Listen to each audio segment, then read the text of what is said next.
بسم اللہ الرحمن الرحیم الم نشرح لک صدرک، کیا ہم نے تیرے لیے تیرا سینہ نہیں کھول دیا؟ آیت نمبر 1، الم نشرح لک صدرک، سینہ کھول دینے سے مراد اسلام کے حق ہونے پر اطمینان، دل کا نور ہدایت سے روشن ہونا اور ذکر الہی سے نرم ہونا ہے، جیسا کہ اللہ تعالیٰ نے فرمایا فَمَن يُرِدِ اللَّهُ أَن يَهْدِيَهُ يَشْرَحْ صَدْرَهُ لِلْإِسْلَامِ سورۃ الانعام۔ تو جسے اللہ ہدایت دینے کا ارادہ کرتا ہے اس کا سینہ اسلام کے لیے کھول دیتا ہے، اور فرمایا أَفَمَن شَرَحَ اللَّهُ صَدْرَهُ لِلْإِسْلَامِ فَهُوَ عَلَى نُورٍ مِّن رَّبِّهِ فَوَيْلٌ لِّلْقَاسِيَةِ قُلُوبُهُم مِّن ذِكْرِ اللَّهِ أُولَٰئِكَ فِي ضَلَالٍ مُّبِينٍ سورۃ الزمر۔ تو کیا وہ شخص جس کا سینہ اللہ نے اسلام کے لیے کھول دیا ہے سو وہ اپنے رب کی طرف سے نور پر ہے، وہ اس شخص کی طرح ہو سکتا ہے جو ایسا نہیں؟ بس ویل ہے ان لوگوں کے لیے جن کے دل اللہ کی یاد کی طرف سے سخت ہیں، یہ لوگ کھلی گمراہی میں ہیں۔ اس کے علاوہ شرح صدر سے مراد طبیعت کا رسالت کی ذمہ داریاں اٹھانے کے لیے خوش دلی کے ساتھ آمادہ ہونا بھی ہے، جیسا کہ موسیٰ علیہ السلام کو فرعون کے پاس جانے کا حکم ہوا تو انہوں نے کہا وَيَضِيقُ صَدْرِي سورۃ الشعراء، اور میرا سینہ اس سے تنگ ہوتا ہے، اور دعا کی رَبِّ اشْرَحْ لِي صَدْرِي سورۃ طٰہٰ، اے میرے رب میرے لیے میرا سینہ کھول دے۔ شرح صدر میں آپ صلی اللہ علیہ وسلم کے بچپن میں اور نزول وحی کے آغاز میں اور معراج کی رات شق صدر کے بعد آپ کے سینے کو ایمان و حکمت سے بھر دینا بھی شامل ہے، جیسا کہ صحیحین اور دوسری کتب احادیث میں آیا ہے۔ وَوَضَعْنَا عَنْكَ وِزْرَكَ، اور ہم نے تجھ سے تیرا بوجھ اتار دیا، الَّذِي أَنقَضَ ظَهْرَكَ وَرَفَعْنَا لَكَ ذِكْرَكَ، وہ جس نے تیری کمر توڑ دی تھی اور ہم نے تیرے لیے تیرا ذکر بلند کر دیا۔ آیت نمبر 2 اور 3، وَوَضَعْنَا عَنْكَ وِزْرَكَ، بوجھ اتار دینے سے مراد وحی الہی برداشت کرنے کی استعداد پیدا کرنا ہے، جس کے متعلق اللہ تعالیٰ نے فرمایا اِنَّا سَنُلْقِي عَلَيْكَ قَوْلًا ثَقِيلًا سورۃ المزمل، یقیناً ہم تجھ پر ایک بھاری بات نازل کریں گے۔ حدیث میں ہے کہ جب آپ صلی اللہ علیہ وسلم پر وحی اترتی تو اس کے بوجھ سے وہ اونٹنی جس پر آپ سوار ہوتے بیٹھ جاتی۔ مسند احمد حدیث نمبر 24868، سندہ صحیح۔ اس کے علاوہ نبوت کی ذمہ داریوں کا بوجھ بھی مراد ہے جسے آپ بہت شدت سے محسوس کرتے تھے، جیسا کہ فرمایا لعلک باخع نفسک الا یکونوا مؤمنین سورۃ الشعراء، شاید آپ اپنے آپ کو اس لیے ہلاک کر لیں گے کہ یہ لوگ ایمان کیوں نہیں لاتے۔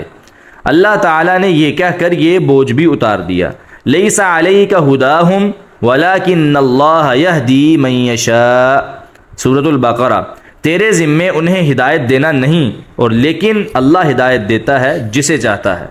آیت نمبر 4، وَرَفَعْنَا لَكَ ذِكْرَكَ، یعنی دنیا اور آخرت میں آپ کا نام بلند کیا، زمین کے مشرق اور مغرب تک آپ کی امت کی حکومت پھیلا دی۔ کلمہ شہادت، اذان، اقامت اور خطبہ و تشہد وغیرہ میں اللہ کے نام کے ساتھ آپ کا نام بھی لیا جاتا ہے۔ اللہ کی اطاعت کے ساتھ آپ کی اطاعت فرض ہے، کوئی وقت ایسا نہیں جس میں کہیں نہ کہیں آپ کا ذکر خیر نہ ہو رہا ہو۔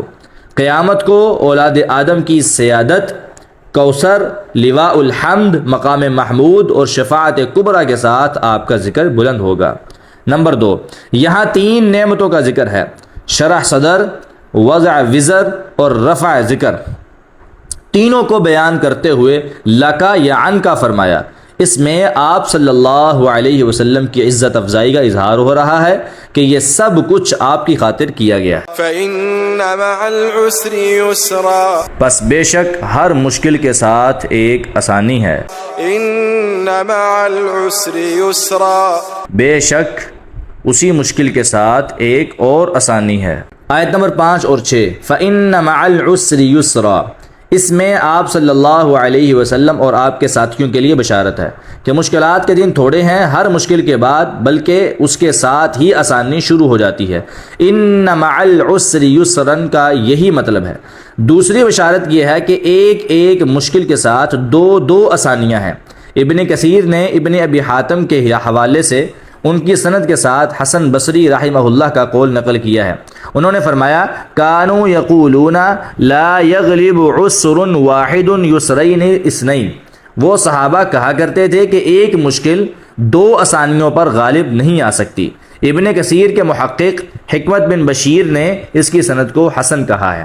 ابن کثیر نے اس کی تفصیل یہ بیان فرمائی ہے کہ اللہ تعالیٰ نے دہرا کر یہ بات فرمائی ہے فَإِنَّ مَعَ الْعُسْرِ يُسْرًا إِنَّ مَعَ الْعُسْرِ يُسْرًا، اور عربی زبان کا قاعدہ ہے کہ اگر کوئی اسم دوسری دفعہ معرفہ ہو کر آئے تو اس سے مراد پہلا اسم ہی ہوتا ہے، اور اگر وہ پہلے نکرہ آئے اور دوبارہ بھی نکرہ ہو کر آئے تو وہ پہلے نکرہ سے الگ ہوتا ہے۔ یہاں دوسری دفعہ العسر معرفہ آیا ہے جبکہ یسرن دوسری دفعہ بھی نکرہ ہو کر آیا ہے، تو معنی یہ ہوا کہ اسی پہلی مشکل کے ساتھ ایک اور آسانی ہے، یعنی ایک مشکل کے ساتھ دو آسانیاں ہیں۔ اس قاعدے کی ایک مثال سورۃ مزمل میں ہے، فرمایا انا ارسلنا الیکم رسولا شاہدا علیکم کما ارسلنا الی فرعون رسولا فعصا فرعون الرسول۔ سورۃ المزمل، ہم نے تمہاری طرف ایک رسول بھیجا جو تم پر شہادت دینے والا ہے، جس طرح ہم نے فرعون کی طرف ایک رسول بھیجا تو فرعون نے اس رسول کی نافرمانی کی۔ پہلے رسولن سے مراد ہمارے نبی کریم صلی اللہ علیہ وسلم ہے، دوسرے سے موسیٰ علیہ السلام، اور تیسرا الرسول معرفہ آیا ہے، اور اس سے مراد وہی رسول ہے جو اس سے پہلے مذکور ہے اور وہ موسیٰ علیہ السلام ہے۔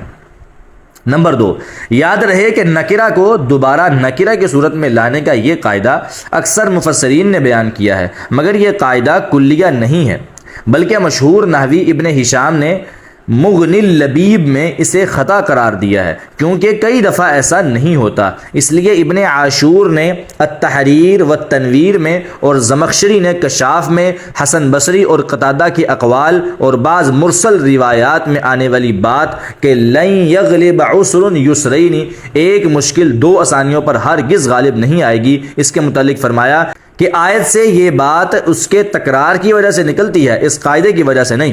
پھر دونوں مفسروں نے اپنے اپنے انداز سے اس کی تفصیل بیان فرمائی۔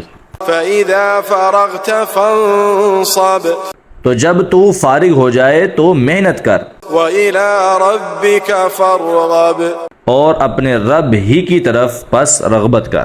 آیت نمبر 7 اور 8، فَإِذَا فَرَغْتَ فَانصَبْ، آپ کے دنیا کے کام ہوں یا تبلیغ دین یا جہاد فی سبیل اللہ، اگرچہ یہ سب عبادات اور نیکیاں ہیں مگر ان میں پھر بھی مخلوق سے کچھ نہ کچھ رابطہ رہتا ہے۔ جب بھی ان کاموں سے کچھ فراغت ملے تو ہر چیز سے منقطع ہو کر اپنے رب سے تعلق جوڑ کر ذکر الہی، تلاوت قرآن، قیام اور رکوع و سجود کی محنت کریں اور اپنی تمام رغبت اپنے رب ہی کی طرف رکھیں۔ یہ وہی بات ہے جو سورہ مزمل کے شروع میں کہی گئی ہے، فرمایا ان لک فی النہار سبحا طویلا واذکر اسم ربک وتبتل الیہ تبتیلا۔ سورۃ المزمل، یقیناً تجھے دن میں بہت لمبی مصروفیت ہے، اور اپنے رب کا نام ذکر کر اور ہر طرف سے کٹ کر اسی کی طرف متوجہ ہو جا۔ نمبر 2، فانصب، ناصب ینصب نصبا، باب سامع یسمع کے مفہوم میں محنت اور مشقت کے ساتھ تھکن بھی شامل ہے، یعنی صرف راحت کے وقت ہی نہیں، طبیعت کے نہ چاہتے ہوئے بھی عبادت اور ذکر الہی کی مشقت جاری رکھ۔ چنانچہ رسول اللہ صلی اللہ علیہ وسلم رات کے وقت اتنا قیام کرتے کہ آپ کے پاؤں پر ورم آ جاتا، جیسا کہ صحیحین میں سیدہ عائشہ رضی اللہ عنہا سے مروی ہے۔